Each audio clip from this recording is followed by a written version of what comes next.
La Arquidiócesis de Washington presenta Abriendo Puertas, un espacio presentado a ustedes con el propósito de responder a las necesidades espirituales y la problemática común de nuestra familia católica. Queda con ustedes para la conducción de este espacio, Andrea Acosta. Gracias por acompañarnos una vez más en Abriendo Puertas. A continuación, les invito a escuchar al padre Miguel Ángel Fuentes, de Argentina, miembro del Instituto del Verbo Encarnado. Tiene un doctorado en matrimonio y familia y a continuación nos va a hablar sobre la encíclica Humana Vitae, que cumple precisamente 50 años, un documento emitido por el Papa Pablo VI el 25 de julio de 1968. Fue un documento muy criticado, el padre nos va a explicar, pero sin duda un documento clave y profético. A continuación podrán escuchar la presentación que dio el padre Fuentes en la parroquia Cristo Rey de Silver Spring, Maryland. Se enfoca en las razones por las cuales la Iglesia se opone firmemente a los métodos anticonceptivos. Escuchemos.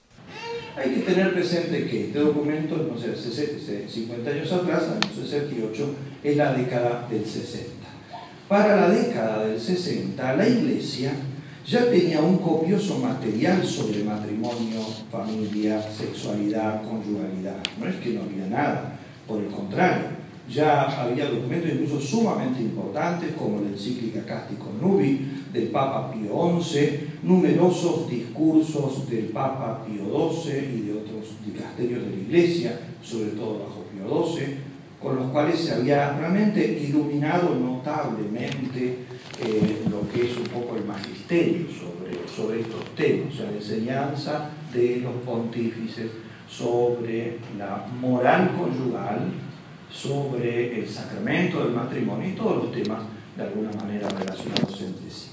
Otra cosa importante que hay que destacar es que hasta la década del 30, en el siglo pasado, 1930, todas las iglesias cristianas, o sea, protestantes, evangélicos, ¿no? Todas las iglesias cristianas habían coincidido sustancialmente en su doctrina con lo que enseñaba la Iglesia Católica. O sea, hasta ese momento todos enseñaban exactamente lo mismo. Fue en la década del 30 en que, en una famosa conferencia, la conferencia de Lambeth, la Iglesia Anglicana abrió las puertas a la anticoncepción. Ella fue la primera, entonces, que de alguna manera aceptó lo que el mundo le exigía, el mundo en el sentido, como lo nombra el Evangelio de San Juan, el mundo como opuesto a la doctrina de Cristo, de que se diera, abandonara un poco su doctrina en estos temas. La primera fue la Iglesia Anglicana, y a partir de ese momento hubo como una especie de reacción en cadena de todas las demás iglesias protestantes que aceptaron lo mismo, con una sola excepción, la Iglesia Católica, la cual mantuvo su doctrina porque es una cuestión de fidelidad a Jesucristo, no es una cuestión de doctrina opinable, ¿no? Y eso entonces ese es un dato muy importante. De hecho, este es un argumento que ha llevado a la conversión al catolicismo a muchos protestantes, porque este es un tema sumamente importante, arraigado en la Sagrada Escritura, y cuando algunos de ellos vieron esto, de que sus iglesias enseñan algo que es contrario a lo que está en las Sagradas Escrituras, pero que incluso eso que enseñan es un cambio, porque antes enseñaban lo contrario, mientras que la Iglesia Católica es la única que ha sido fiel, a pesar de las persecuciones tremendas que esto le ha acarreado, han visto entonces que la verdad tiene que estar justamente allí donde está la Iglesia fiel a Cristo, y ha llevado a la conversión. Uno de los casos más famosos es el del matrimonio, ustedes habrán sentido hablar muchas veces, de Kimberly y Scott Hahn, que en realidad comienza justamente con este tema, ¿no? Con este tema. Kimberly Hahn, ella daba conferencias sobre el tema del aborto. Eso lo tenía muy claro, siendo protestante, calvinista, ¿no? Pero cada vez que hablaba del tema del aborto, siempre alguna de las mujeres que escuchaba sus conferencias le sacaba el tema, preguntaba, bueno, ¿y cómo es el tema de la anticoncepción? Ella repetía lo mismo de siempre, pero tratando de ser muy fiel a lo que dice la Escritura, se puso a buscarlo ella. Y de pronto dice, ella estudiaba teología para ser teóloga en ese momento, ¿no? Empieza a descubrir que lo que dice la Sagrada Escritura la lleva a la conclusión contraria de lo que enseñaba su iglesia. O sea, la llevaba a ver que la anticoncepción estaba condenada en la Sagrada Escritura. Entonces empieza a ver, pero ¿cómo es esto? Y cuando empieza a estudiar un poco de historia de su propia iglesia, ve que hasta 1930 en realidad había enseñado lo que decía, lo que ella veía escrito en la Escritura, que fue en 1930 donde empieza este cambio. Y la sorpresa más grande para ella es que la Iglesia Católica, de la cual ni querían escuchar hablar, era la única fiel. Ahí comienza a molestarle algo adentro, y que la llevará en esa búsqueda, empujará a su esposo primero y después su esposo se convertirá primero, ¿no? Y muchos, como ellos, muchos otros convertidos han comenzado su viaje, su itinerario, ¿no?, hacia la fe católica por este tema. Otros lo hicieron por otros temas distintos, ¿no? Bien, entonces las cosas estaban así. La Iglesia Católica sigue siempre fiel a su doctrina desde 1930, de pronto el resto del panorama cristiano, el mundo cristiano, no católico, cambia su postura. A esto, en la década del 50, se le añade dos fenómenos que son como una novedad, que pone sobre el tapete, arriba de la mesa, de vuelta a toda esta discusión. La primera es el hecho de que en la década del 50, Gregory Godwin Pincus y Luis Ernesto Miramontes Cárdenas logran hacer la primera hormona de síntesis que se utilizará después, que dará pie para fabricar el primer anticonceptivo, el conceptivo químico oral, ¿no?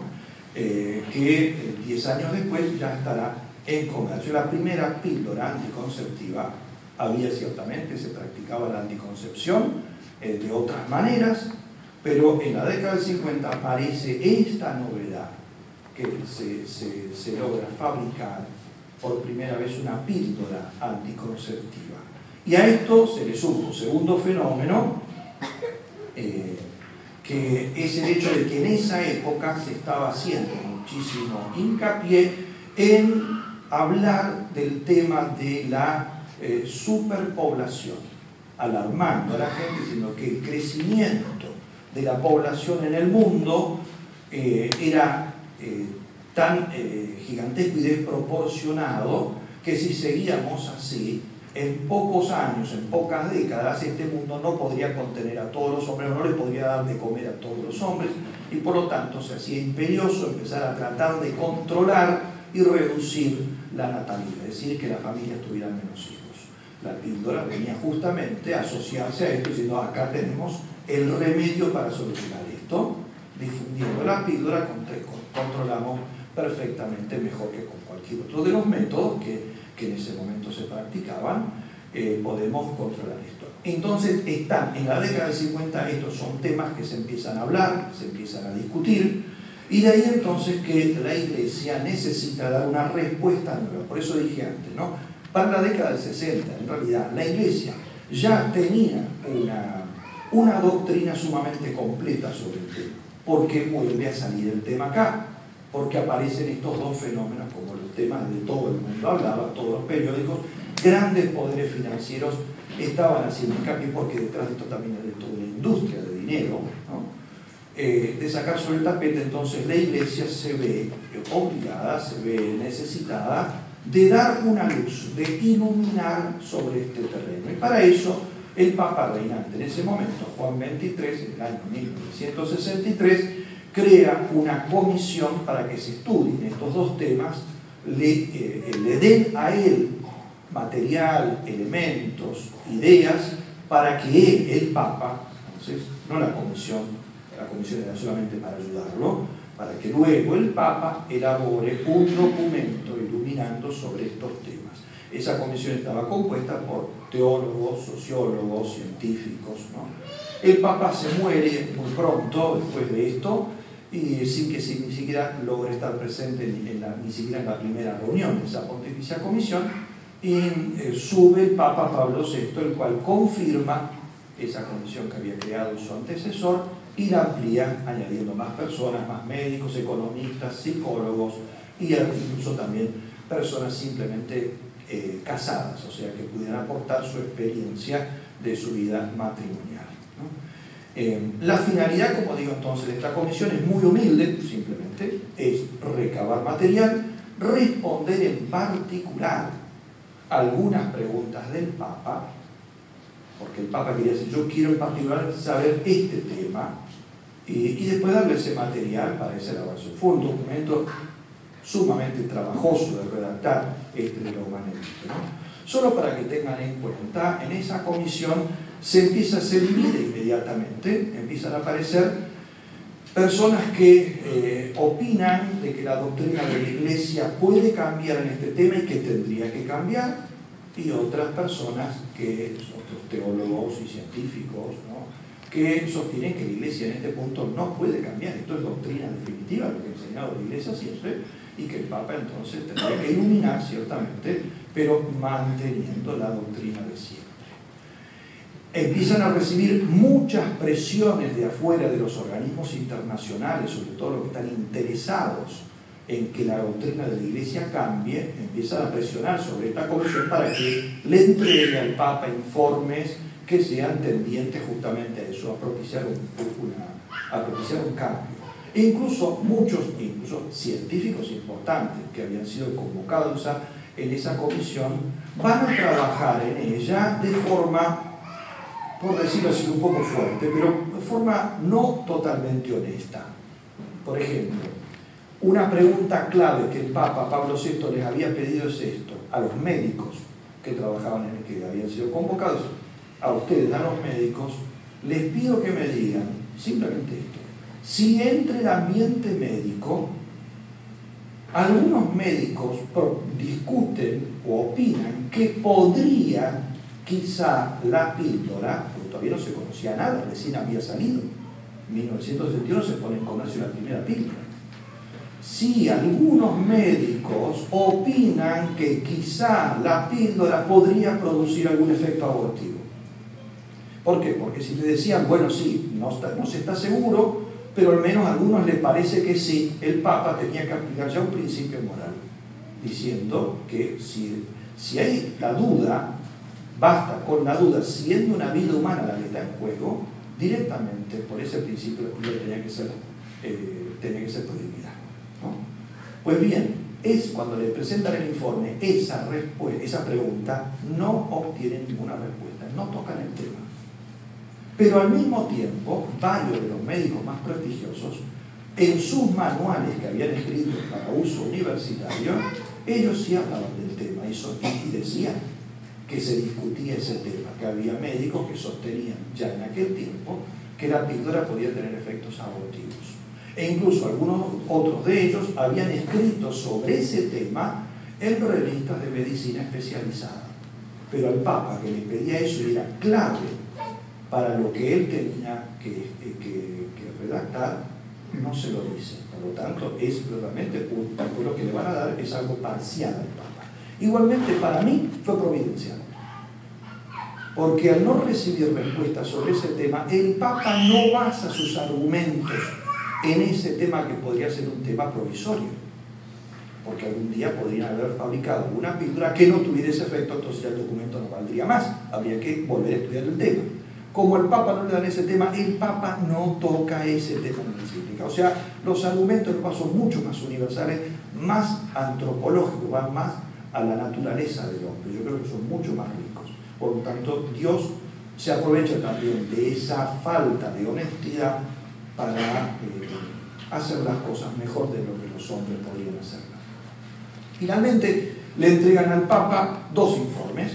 Un informe elaborado por lo que se conoce la mayoría, o sea, el grupo más mayoritario, que era proclive a que el Papa le aconsejaba cambiar la doctrina de la Iglesia, y un informe, la minoría, que tampoco era tan grande la diferencia entre uno y otro, pero un grupo un poco menor, que al Papa sugería que estos temas no pueden ser cambiados. Igualmente ahí comienza todo otro trabajo que lleva un par de años más, donde una cosa interesante para que tengan en cuenta, el Papa hizo estudiar mucho este tema, entre otros teólogos, a un teólogo que era el cardenal de Cracovia, Karol Wojtyła, el futuro Juan Pablo II, el cual no pudo estar presente en los trabajos de esta comisión porque el gobierno comunista no le permitió, no le dio el pasaporte para que saliera.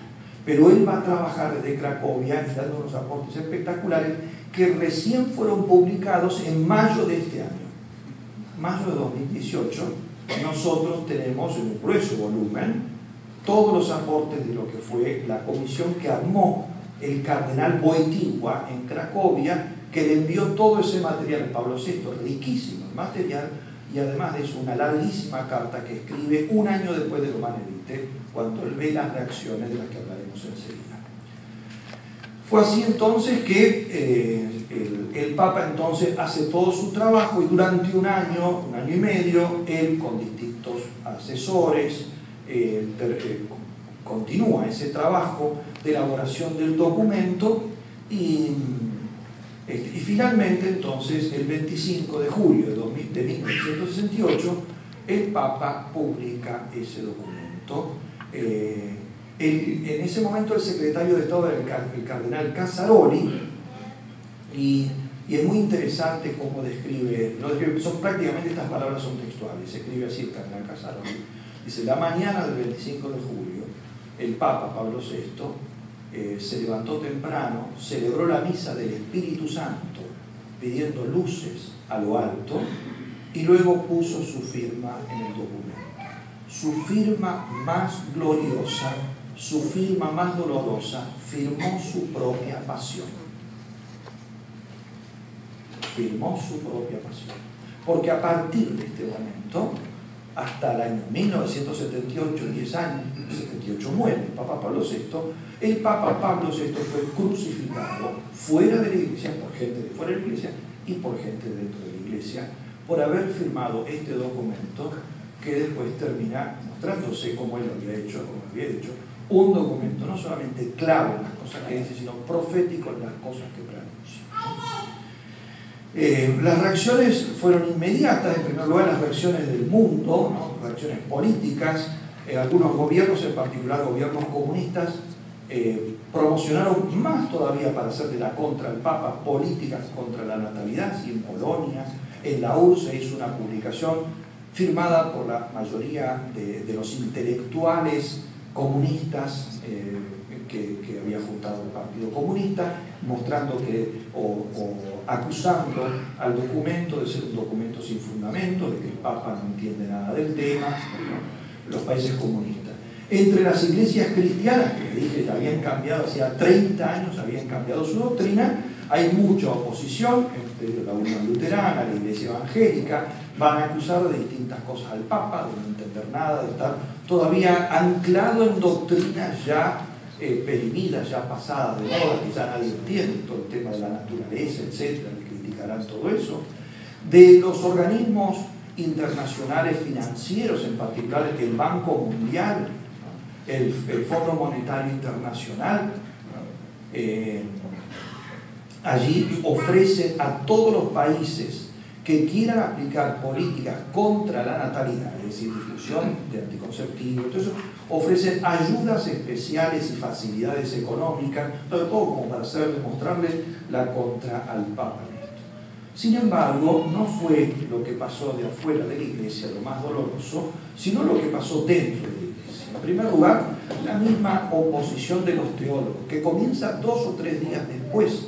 2 o 3 días después, un famoso moralista, que era el padre Bernard Heiser, uno de los más famosos en Europa, él escribirá en contra de Humanae Vitae diciendo a la gente, vamos, sustancialmente decía esto, hacía como una especie de falsa alabanza, bueno, está muy interesante, es muy bueno que el Papa hable de estos temas, hay que aconsejo a todos los matrimonios que lean este interesante documento, pero por supuesto, que después vean ellos si en conciencia ellos lo pueden aplicar o no lo pueden. Y si no lo ven que no lo pueden aplicar, que se sientan libres de hacer lo que su conciencia les diga, incluso si es contrario a lo que dice el documento.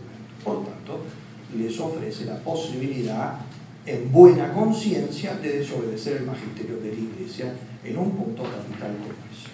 La reacción quizá más llamativa fue, sin embargo, la que ocurre aquí en Estados Unidos y concretamente en Washington, que fue la del padre Curran, que después se le quitó años después, ya bajo el pontificado de Juan Pablo II, se le quita el título de teólogo, no puede usar más el título de teólogo católico. En ese momento él es sacado de la universidad por el cardenal Hickey, ¿no? Y bueno, él juntó una cantidad enorme, 87 teólogos que firmaron en el New York Times una carta, un documento abierto que se titulaba así: contra el documento, contra la encíclica del Papa Pablo, explícitamente. Fue la más llamativa. Mucho más grave fue la declaración de un grupo de 20 teólogos en Ámsterdam, en Holanda, muchos menos, pero muchos más conocidos, más prestigiosos, y así en cadena se empiezan a divulgar muchísimo. Uno de los que más daño hizo fue quizá el teólogo que era el más famoso en ese momento, que fue el padre Karl Rahner, un jesuita alemán, que era muy famoso y que él escribe el 26 de agosto, un mes después de la publicación de la encíclica, en un periódico muy importante de Alemania, diciendo que la encíclica era doctrina reformabilis y doctrina reformable. Doctrina reformable que se puede cambiar y doctrina que se tiene que cambiar. Afirmar doctrina que se tiene que cambiar es afirmar que es doctrina errónea. Él, por el prestigio que tenía, de alguna manera es como el que pone el sello, y ahí la oposición de la mayoría de los teólogos conocidos, no de la mayoría de los teólogos. Probablemente la mayoría ha sido siempre fiel al Papa, pero no tienen periódicos que los publiquen, no, ellos no son conocidos, no los van a llevar nunca a un programa de televisión, por lo tanto, digamos, son las voces silenciosas. Estos eran, en cambio, las voces que tenían los micrófonos, ¿no? Son los que son escuchados por el mundo. También hubo una reacción muy dolorosa para el Papa de parte de muchas conferencias episcopales. Esto hay que decirlo, aparte porque esto es público, pero es así. El Papa sabía que iba a ser difícil para muchos aceptar la doctrina de la Iglesia tal como habían venido cediendo frente al mundo. Entonces hizo una cosa que es inaudita. Una semana antes manda a uno de los cardenales secretarios suyos que le escriba a todos los obispos del mundo avisándole que el 25 se publicaba la encíclica y pidiéndole por favor su colaboración, que lo ayudaran a hacer entender a la gente la doctrina de la Iglesia y la aceptación de la doctrina de la Iglesia, ¿no? Por eso cuando publica y de pronto salen algunos documentos de conferencias episcopales, hay como 30 documentos en el primer año. El primer documento, la conferencia de Tailandia saca un documento al día siguiente, a los 2 días, y así se empiezan a juntar los obispos, sacan muchos documentos, y entonces tenemos documentos de 3 tipos. Algunos documentos en defensa ciertamente, hubo documentos muy hermosos, donde hicieron lo que el Papa había pedido, pero después la mayoría de los documentos son un poco ambiguos, es decir, alaban lo del Papa, pero no dejan bien claro este tema. Por lo tanto, digamos, una defensa muy tímida, y algunos pocos, pero muy valiosos, sobre todo los del norte de Europa, del norte europeo, escriben documentos en franca oposición, repetían sustancialmente lo que les dije antes que había puesto el padre G, diciendo que los esposos en conciencia son los que tienen que tomar las decisiones, y por lo tanto, entonces los fieles, eso es lo que ha causado el problema que nosotros tenemos en este momento en Europa, que en Europa, como los matrimonios empezaron a vivir separándose de las enseñanzas del magisterio, quizás muchos de ellos en buena fe, porque entendieron que la cosa era así, ya que habían leído esos documentos, después las familias se terminaron destruyendo. Y hoy en día la situación es realmente gravísima en esta situación. Esto es tan así que esta fue lo que podemos llamar la cruz del Papa Pablo VI. Sobre todo esto. Al punto tal de que, miren, el cardenal Schomburg actualmente es el cardenal arzobispo de Viena. En el año 2008, o sea, hace 10 años atrás, cuando se cumplió el 40 aniversario de Romana Vitae, en Jerusalén, hablando a una reunión gigantesca de neocatecumenales, él les decía lo siguiente: debemos arrepentirnos de este pecado del episcopado europeo que no tuvo el coraje de Pablo VI, porque hoy llevamos todo el peso de las consecuencias de este pecado. Esto Schomburg lo volvió a repetir 2 o 3 veces en entrevistas durante los meses siguientes a esto. Reconocí eso.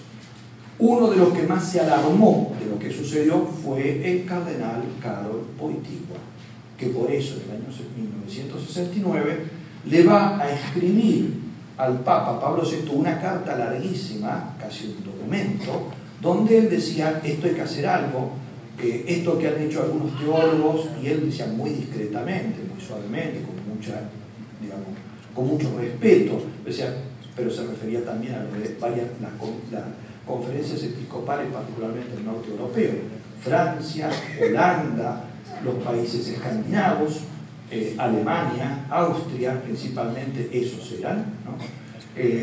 Dice, esto no puede ser así, esto va a causar una reacción en cadena con otros temas en los cuales queda en peligro toda la doctrina. Por eso le decía: Santo Padre, yo le sugiero que usted escriba un documento donde se toquen todos estos temas y vaya dirigido a todos los sacerdotes, todos, sobre todo los que tienen trabajo pastoral, los confesores, los párrocos, los que enseñan catequesis, todo aclarando esto. Y se lo sugiero así: le arma el documento. Tiene que tener por lo menos 5 partes. La primera parte tiene que tratar este tema, la segunda parte esta, y una de ellas tiene que tratar el tema de que este documento no es doctrina que se pueda opinar. Esto es doctrina infalible, como lo dirá al fin. Esa es la opinión del cardenal Wojtyła, como la de muchos otros en ese momento, ¿no? El Papa, como le dije, el Papa Pablo VI ya había previsto esto, por eso es que había pedido, y fíjense, en la misma encíclica lo dice así: se puede prever que estas enseñanzas no serán quizás fácilmente aceptadas por todos. Son demasiadas las voces, ampliadas por los modernos medios de propaganda, periódicos, televisión, radio, que están en contraste con la Iglesia. Sin embargo, me parece a mí que lo que pasó después superó lo que el Papa Pablo VI pensaba que iba a suceder. Él creo que no pensó que fuera tan grave estas reacciones, que lo fueran a dejar tan solo. El cardenal Ratzinger, en el año 1985, él ya señalaba, decía esto: pasó una cosa, decía él, lo repite en el año 95, el futuro Benedicto XVI, dice, con el encíclico Humanae Vitae, dice, pasó una cosa que jamás había ocurrido en la Iglesia. Recibió una oposición como ningún otro documento en la historia de la Iglesia había recibido. Y él dice, hasta el día de hoy todavía eso sigue así. Entonces es una cosa que no se ha solucionado. Y gran parte de los problemas que nosotros estamos lamentando hoy provienen justamente de esto, de no haber aceptado la doctrina concreta del Papa en este tema, porque es más importante de lo que uno puede llegar a pensar. Bien. Luego, cuando a Pablo VI muere, sube Juan Pablo I, está solamente un mes y muere también él, sube Juan Pablo II. Juan Pablo II era aquel cardenal que tenía tan claras las cosas en este tema, y por eso entonces durante su pontificado gran parte de los consejos que le había dado Pablo VI, que Pablo VI prefiere no llevar a cabo nada, dejar las cosas así porque ya estaba todo tan difícil que prefiere no volver era como patear un avispero en ese momento. Temía probablemente que alguna parte de la Iglesia se separara de la Iglesia católica como un cisma, como había pasado con Lutero. Entonces deja las cosas así, pero con mucha prudencia Juan Pablo II empieza a aplicar en documentos, con iniciativas, y nos dejó un magisterio riquísimo sobre este tema. Y entonces durante el pontificado de Juan Pablo II eso volvió de pronto a cierta tranquilidad. Pero no nos engañemos, los que no habían aceptado la doctrina del Papa Pablo VI no la aceptaron tampoco bajo Juan Pablo II. simplemente se callaron, sobre todo por el valor tan fuerte de algunos documentos. Pensemos en la exhortación familiar, Familiaris Consorcio sobre la familia y el matrimonio, donde deja tan claro todo el tema de la anticoncepción, el tema de los métodos naturales, y fue todo el tema de la familia en general. Luego, fundamentalmente, en la encíclica Veritatis Splendor, que fíjense, esa encíclica sobre moral es en la que el Papa condena los errores morales que eran los que tenían en mente justamente los que se oponen a la Humanae Vitae. ¿Por qué se oponían a la Humanae Vitae? Porque ellos tenían ciertas ideas teológicas que eran erróneas, falsas. Las condena el Papa Juan Pablo II en la Veritatis Splendor, que publica cuando se cumple los 25 años de la Humanae Vitae. O sea, como para mostrar la relación, el Papa en el 25 aniversario de la Humanae Vitae publica la Veritatis Splendor. Por eso este año nosotros celebramos los 50 años de la Humanae Vitae y los 25 años de la Veritatis Splendor. Bueno, ¿y qué es concretamente lo que enseña el Papa en la Humanae Vitae, ¿no? Miren, la Humanae Vitae es un documento muy corto, muy breve, uno se sienta, lo lee en una hora si quiere, y menos incluso, ¿no? Pero contiene muchas cosas. Pero cuando uno dice, ¿qué enseña el Papa en la Humanae Vitae? ¿Cuál es el contenido de la Humanae Vitae? En realidad, lo principal está contenido en este párrafo. Esto es lo que propiamente uno tendría que decir, lo que enseña la Humanae Vitae está aquí. Y es este párrafo que dice así, lo leemos, a ver si lo leo textual para que lo entiendan bien. Hay que excluir absolutamente como vía lícita para la regulación de los nacimientos a la interrupción directa del proceso generador ya iniciado, y sobre todo el aborto directamente querido y procurado, aunque sea por razones terapéuticas. ¿Ve? Hay que excluir igualmente, como el magisterio de la Iglesia ha declarado muchas veces, o sea, no es algo nuevo, está repitiendo, ¿no? La esterilización directa, perpetua o temporal, tanto del hombre como de la mujer, y aquí viene, digamos, un poco la respuesta al tema de la anticoncepción, que estaba en ese momento en discusión. Queda además excluida toda acción que, o en previsión del acto conyugal, o sea, antes del acto, para volverlo estéril, ¿no? En previsión del acto conyugal, o en su realización, durante su realización, o en el desarrollo de sus consecuencias naturales, ¿no?, se proponga como fin o como medio hacer imposible la procreación. Entonces, si observan bien, está condenado el aborto directo. Y el Papa quiere dejar también en claro, incluso el mal llamado terapéutico, que no es terapéutico, pero por las dudas que alguno crea que no se está refiriendo a eso, el mal llamado terapéutico, que cuando se hace un aborto con la excusa de decir está en peligro la vida de la madre, hay que matar al niño para salvar a la madre, mal llamado aborto terapéutico, ¿no? Entonces lo aclara, ese también está incluido en esto. Aborto directo, la esterilización directa, o sea, cuando se busca esterilizar a una mujer para que siga teniendo relaciones sexuales sin peligro de quedar embarazada. Eso significa que lo que se está buscando es la esterilidad, ¿no? No se está refiriendo a otros casos, puede ser cuando a una mujer se le saca un tumor y como consecuencia quizá después ella tampoco puede tener hijos, pero eso es un efecto secundario a la esterilidad, no lo está buscando el médico, ¿no? En teoría. Si también lo buscara, caería en esto. Entonces no se refiere a eso, después lo aclaran un nombre, no nos referimos a los casos en los que esto es un efecto no querido, pero que la ciencia no tiene la capacidad de evitarlo. Cuando trata de hacer esto, se sigue también esta consecuencia, ¿no? Esterilización directa, y en tercer lugar, todo tipo de anticoncepción. Si fíjense con qué amplitud lo dice, para que quede bien claro, todo modo de anticoncepción. Por eso dice, ya sea que sean acciones que uno hace antes, en el caso, por ejemplo, tomarse la píldora, ¿no?, que hace antes de tener el acto, o que hace durante el acto, alguna acción que haga durante el acto para que pueda evitar la fecundidad, o en su previsión de sus efectos posterior a eso, como hoy en día, por ejemplo, la píldora del día después, por ejemplo, que en realidad son abortivos, pero son acciones que uno puede hacer después, u otro tipo de acciones que podría ser más de orden mecánico posteriores al acto, en toda su amplitud. Lo más importante de todo esto es que el Papa inmediatamente añade, todo esto es ilícito porque es intrínsecamente inmoral. Va a usar esa expresión. O sea, es una deshonestidad intrínseca, no es accidental. No es que, digamos, por una cuestión secundaria, por una derivación, porque quizá no era la situación, no lo justificaba. No, acá no es porque no sean suficientemente pobres o porque en realidad si no tienen casi ningún hijo. No, el tema es, lo hagan por los motivos que lo hagan en las circunstancias que lo hagan. El problema aquí es una deshonestidad intrínseca.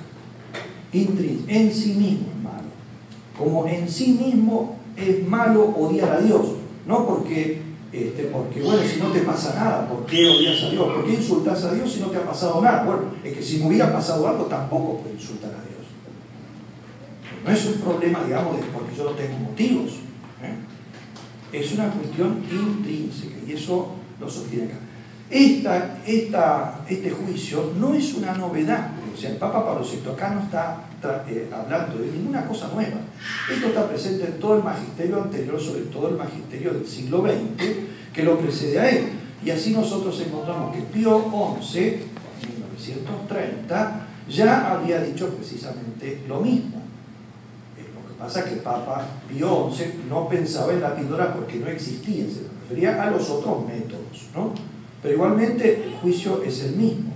En la Cástico Nubi decía que esas acciones contra la natalidad son intrínsecamente contra la naturaleza, o también usa la otra expresión, intrínsecamente deshonesta. Pío XII dice lo mismo, dice intrínsecamente inmoral. Y lo mismo dirá el magisterio posterior a Pablo VI, o sea, la continuidad. Esto es muy importante ver esta línea de continuidad, ¿no? Y así pongo un solo testimonio, pero cientos que se podrían dar. Este texto que me parece uno de los más claros de Juan Pablo II, donde en un discurso dado en un congreso, que precisamente es un congreso sobre los Manevite, el Papa dice lo siguiente: Pablo VI, se refiere a los Manevite, calificando el hecho de la anticoncepción como intrínsecamente ilícito, ha querido enseñar que la norma moral, esta que dice que la anticoncepción es pecado, no admite excepciones. Nunca una circunstancia personal o social ha podido, ni puede, ni podrá convertir un acto así en un acto ordenado de por sí, o sea, en un acto honesto.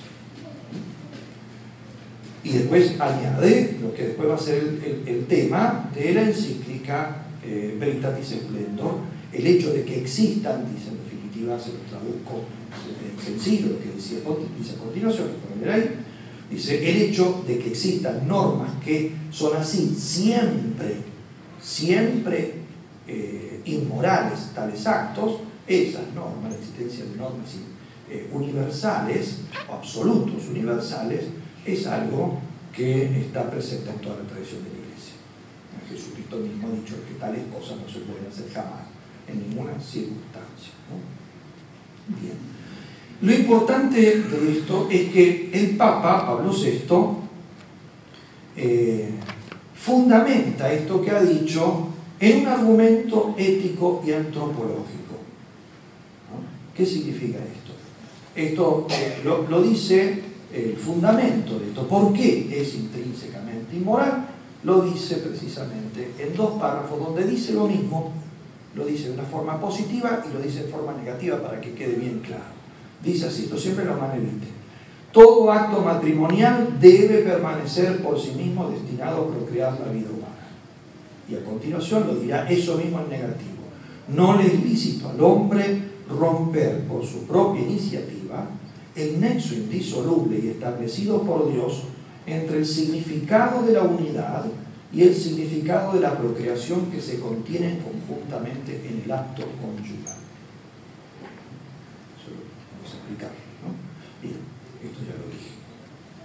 Entonces, fíjense, el Papa Pablo VI, en ese texto, en ese fundamento que da, él dice, habla de dos significados. En el acto conyugal, dice el Papa, ¿no?, hay dos, lo llaman dos significados. Nosotros podríamos decir dos aspectos, dos dimensiones, Pero la palabra significado es una palabra que tiene una riqueza particular. Por eso le dije el Papa y la desarrollará ampliamente Juan Pablo II, ¿no? Dos significados. Los dos significados o dos dimensiones son estas. El unitivo, significado unitivo o dimensión unitiva y significado procreativo o dimensión procreativa, ¿no? ¿Qué es esto? Significado unitivo significa esto. El acto conyugal representa la comunión más íntima en que pueden entrar dos personas, un hombre y una mujer. La unión más íntima, donde se pueden unir hasta el punto tal de que la Escritura dice que los hace una sola cosa. Ustedes han escuchado en el libro del Génesis, Jesucristo repite la frase, dice: por eso abandonará el hombre a su padre y a su madre y se unirá a su mujer, y ya no serán dos, sino una sola carne. La palabra carne en la Biblia no significa carne, cuerpo, significa persona. Es un significado mucho más profundo.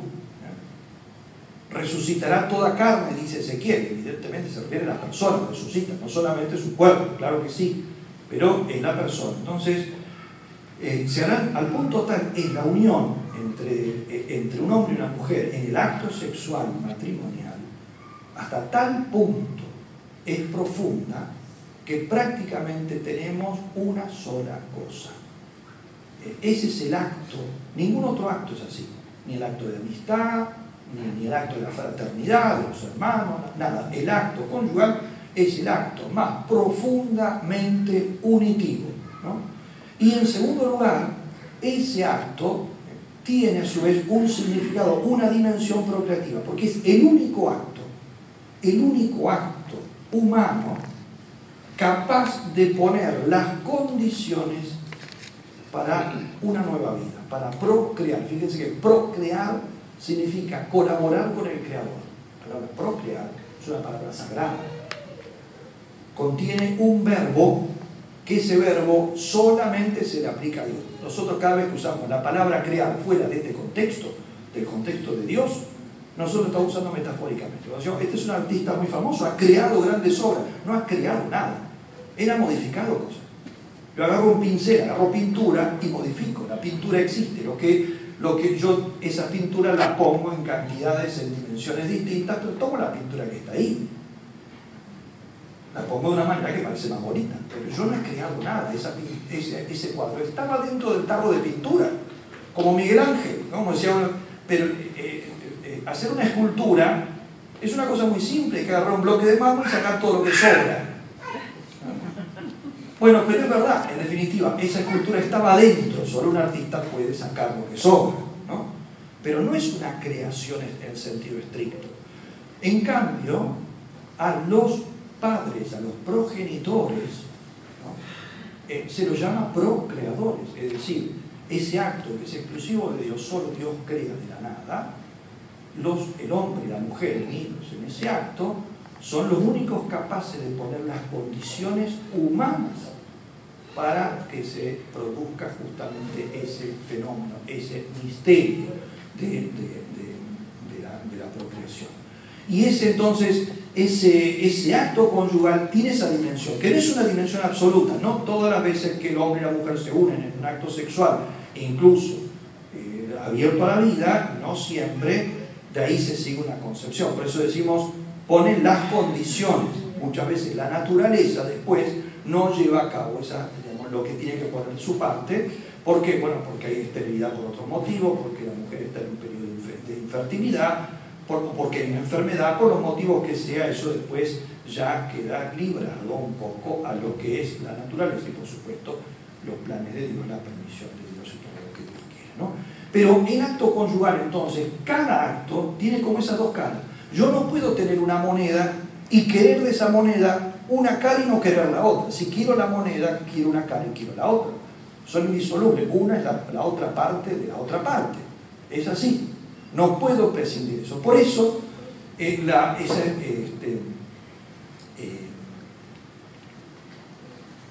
expresión que dirá el Papa Pablo VI, de que el hombre lo que no puede hacer es separar esto, ¿no? Bueno, decíamos, el Papa, esto podría haberlo dicho el Papa, que el acto conyugal tiene dos dimensiones, tiene dos niveles, no es muy buena esa palabra, pero bueno, que tiene dos aspectos, pero el Papa dice que tiene dos significados. Usa esta palabra. ¿Por qué? La palabra significado, el concepto de significado, es una palabra del lenguaje. Son las palabras las que tienen significado. Cuando uno viene y me trae un texto, padre, que mire, leí esto, pero no entiendo el significado de esto. Significado es eso. Las palabras tienen sentido, tienen significado. Entonces, cuando el Papa Pablo VI, esto es el que más lo desarrolla es Juan Pablo II, cuando dice que el acto sexual tiene dos significados, significa que el acto sexual es una palabra. El hombre y la mujer, cuando se unen en un acto sexual, están hablando sin palabras. La palabra es el acto sexual. ¿Y cuál es el significado? ¿Cuál es el contenido de esa palabra? El contenido de esa palabra, si uno lo quisiera traducir, es el hombre le dice a la mujer: te doy todo lo que soy, incluso lo más sagrado que tengo, que es la capacidad de colaborar con el Creador en una nueva vida, y acepto todo lo que tú tienes, incluso la capacidad que tienes como persona humana de colaborar con la creación de una nueva vida en el acto sexual. Y la mujer le dice con ese acto lo mismo. Bueno, exactamente. Por lo tanto, entonces, es un diálogo entre el hombre y la mujer. Pero fíjense que el diálogo no termina ahí, porque ¿por qué el hombre conoce ese significado? Porque lee su naturaleza. Eso está allí. Él ve que ese acto que yo realizo, primero, es el acto más pleno en el cual él se puede fundir con una mujer, no se puede fundir más allá de eso, ¿no? La unión más plena, lo dijimos, es el acto sexual. Ve que su acto tiene esa capacidad y por naturaleza, ese acto, al entregarle su capacidad germinativa de fecundidad, ese acto es el único acto que la naturaleza ha previsto para que se engendre una nueva vida. Eso lo lee en su naturaleza, también naturaleza, evidentemente. Cuando dice, ¿cómo vienen los hijos al mundo? Bueno, un hombre y una mujer tienen relaciones sexuales. O sea, es lo que veo que la naturaleza produce. También en el mundo animal ocurre exactamente lo mismo, ¿no? Pero al leer mi naturaleza la ha creado Dios. Por lo tanto, lo que yo estoy leyendo es como si estuviera leyendo, al leer mi naturaleza, estoy leyendo un libro escrito por Dios. Lo leo, lo interpreto correctamente y entonces lo pongo en práctica siguiendo las instrucciones que he leído en mi naturaleza que está escrita por Dios. Por eso, el hombre y la mujer, primero, el hombre entra en diálogo con la mujer entra en diálogo con el hombre, y el hombre y la mujer entran en diálogo con Dios. Es un doble diálogo. Primero, el diálogo varón-mujer, esposo-esposa, y el diálogo esposos-Dios.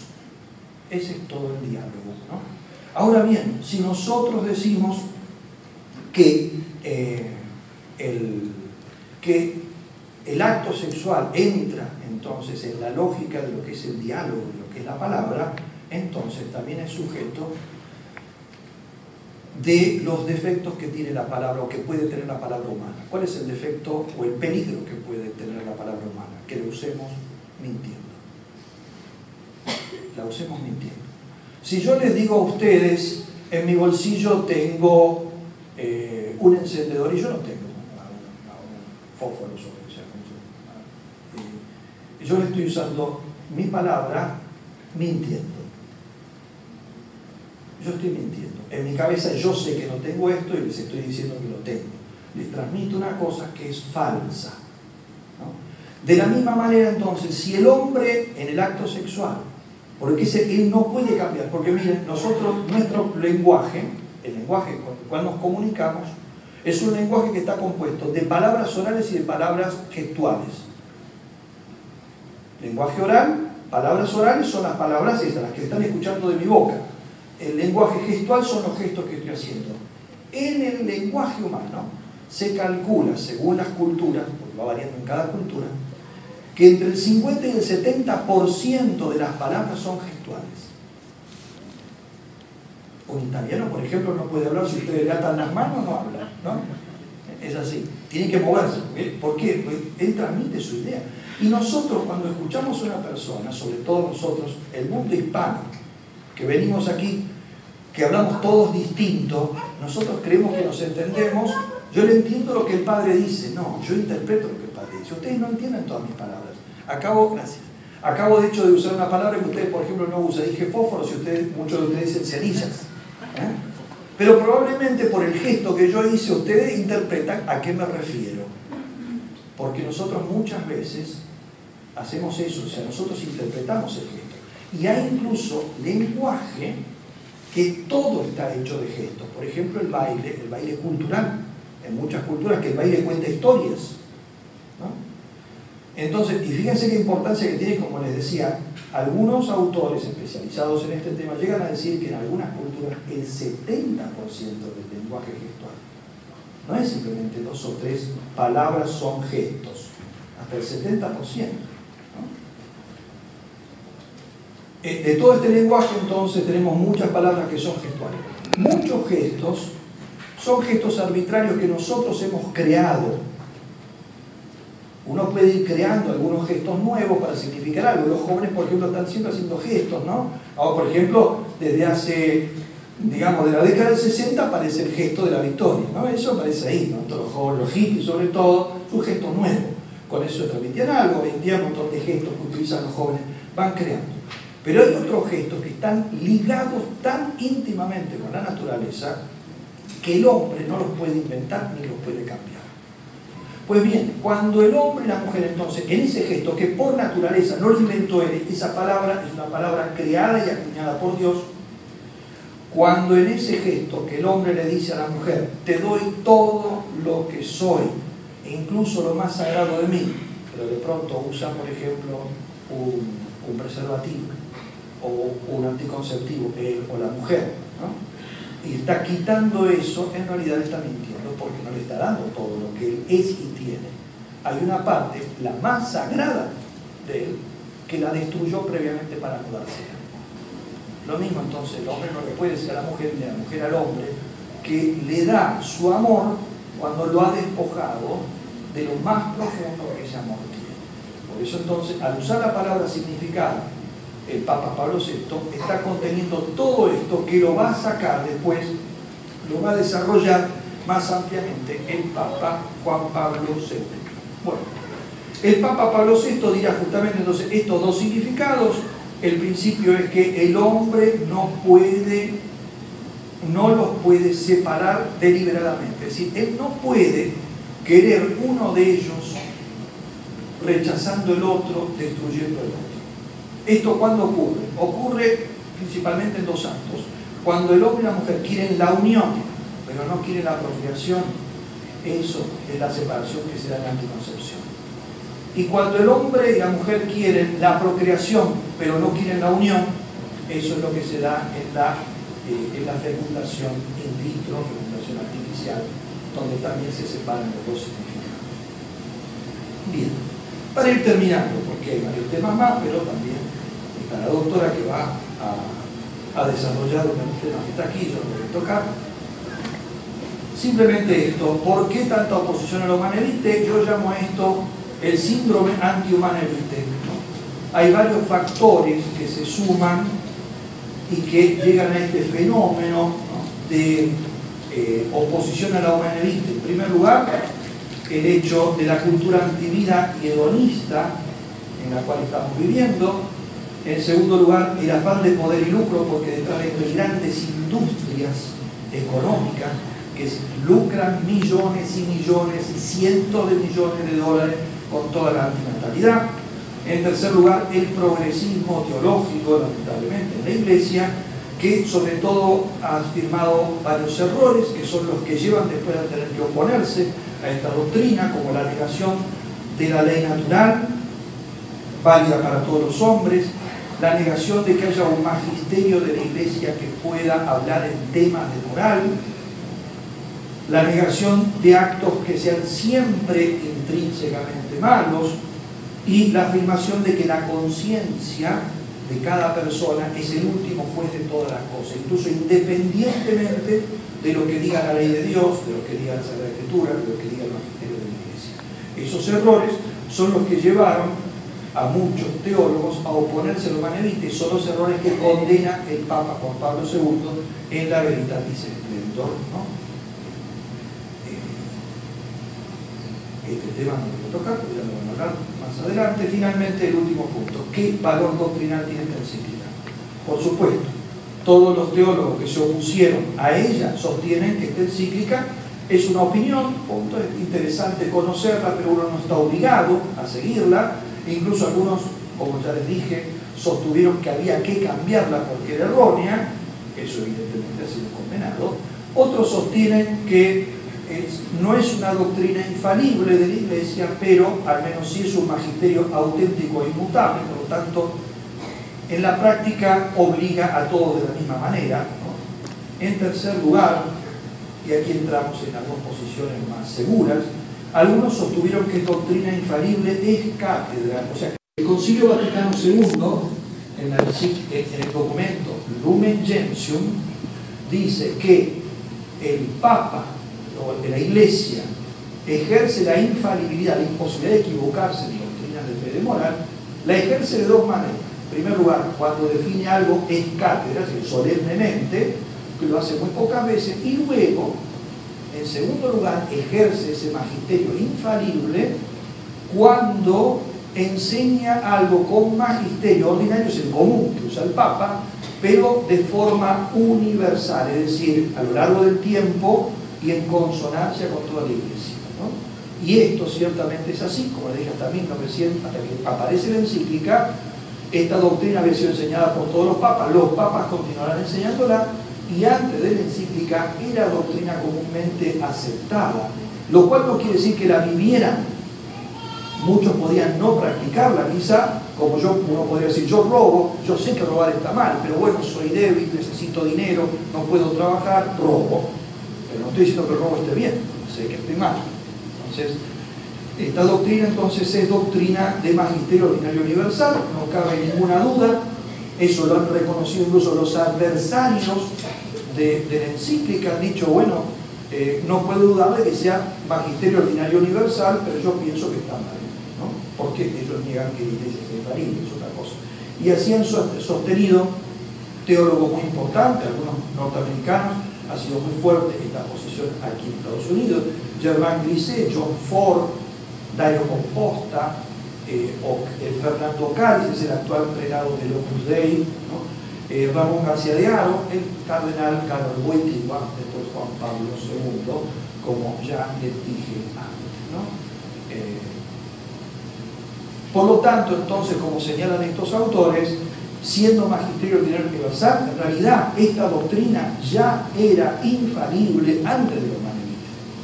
¿Qué es lo que le añade los manevites? Los manevites lo que le añade es simplemente corroborar que también este nuevo modo de anticoncepción, que es la píldora, que esa es la novedad de los años 60, también cae bajo el mismo juicio de todos los medios anticonceptivos que ya habían sido antes claramente aclarados por la Iglesia, el hecho de su intrínseca malicia, ¿no? Y finalmente, entonces, termino con esto. Les decía, 1968, también es el año en que muere el Padre Pío. La última carta que escribe el Padre Pío, ¿no?, una semana prácticamente antes de morir, es una carta a Pablo VI, y es una carta donde él le asegura su adhesión y su oración justamente por los sufrimientos que estaba pasando ante esta oposición que tantos en la Iglesia, fuera de la Iglesia, le estaban haciendo por este documento, que el Padre Pío se lo agradece como un don particular del Papa Pablo VI en la Iglesia. Y le dice así en un párrafo: sé que vuestro corazón sufre mucho en estos días por la suerte de la Iglesia, por la paz del mundo, por tantas necesidades de los pueblos, pero sobre todo por la falta de obediencia de algunos, incluso católicos, a la alta enseñanza que vos, asistido por el Espíritu Santo y en el nombre de Dios, nos dais. Os ofrezco mi oración y mi sufrimiento cotidiano como un pequeño pero sincero pensamiento del último de vuestros hijos, de modo que el Señor os conforte con su gracia para continuar el recto y fatigoso camino en defensa de la eterna verdad que jamás cambia con la mutación de los tiempos. También en nombre de mis hijos espirituales y de los grupos de oración, esos que tenía él, que había fundado él, os agradezco por la palabra clara y decidida que habéis pronunciado especialmente en la última encíclica Humane Vitae, y reafirmo mi fe, mi incondicionada obediencia a vuestras iluminantes directivas de vuestra santidad, humilísimo Hijo, Padre Pío de Pietrelcina, Capuchino. El testamento del Padre Pío. Después de esto no escribió más nada y a los 10 días murió. Le pedimos entonces a Dios también esa luminosidad para ver la verdad de Dios en estas cosas a veces difíciles más que de entender, a veces difíciles de aceptar por las obligaciones morales que nos pone, pero pedimos, como decía, la gracia de poder verlo como los santos lo han visto y ver las grandes implicaciones que eso tiene para el futuro de la Iglesia y de la humanidad. Escucharon ustedes al padre Miguel Ángel Fuentes de Argentina. Él nos habló sobre la encíclica Humane Vitae y de este modo nos despedimos del programa de hoy. Soy Andrea Acosta. Que tengan una bendecida semana. Y hasta aquí su programa Abriendo Puertas, un espacio auspiciado por la Arquidiócesis de Washington. Comentarios, opiniones o sugerencias, escríbanos al correo abriendopuertas99@hotmail.com. Gracias por su sintonía.